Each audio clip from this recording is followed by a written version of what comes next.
I don't know about you, but it's not like husbands are being let off the hook here. You know, for some of us, we might really bristle initially at the idea of submission because we don't really understand what God means by that. But certainly when you then put submission to a husband in the context of how a husband's supposed to love his wife, then you can start to see how God's design is it's a very balanced thing. See, husbands are called to love their wives as Christ loved the church. And if you know anything about that, what you know is that Christ was selfless and sacrificial, that he put us before himself, that he thought of our needs before his own needs.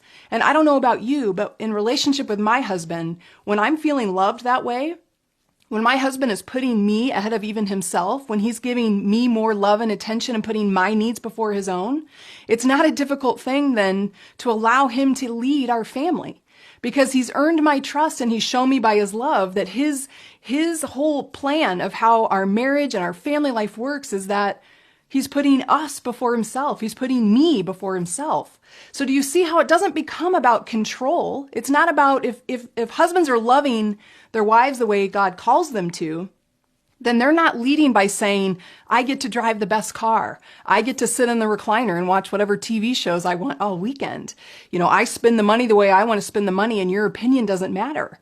No, in the context of Ephesians chapter 5 and how God talks about submission is also alongside of how husbands are called to love. And when those are working together, then it's a very easy thing to do. So ladies, I think it's really, really good for you to stop and think about the word submission and to take it out of the context of it's about control and that it's making you feel less than and really giving you a sense of empowerment to recognize you have to choose to yield to someone else and you have to choose to yield to the word of God and that is an important role that you play as a wife in your marriage.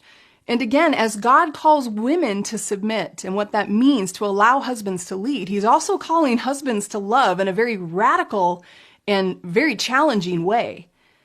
So it's important to think about submission in the right context and allow the Bible to speak to it, not what culture is saying to us. Allow the Bible and God's intention to speak to it. And hopefully you see that submission's not a dirty word, that submission actually is a beautiful gift, that not only that we give our lives first to God and submit to him, but then we understand that part of our role of a wife and how a marriage should work and how it should be healthiest and how a family works is to also yield and allow your husband to lead.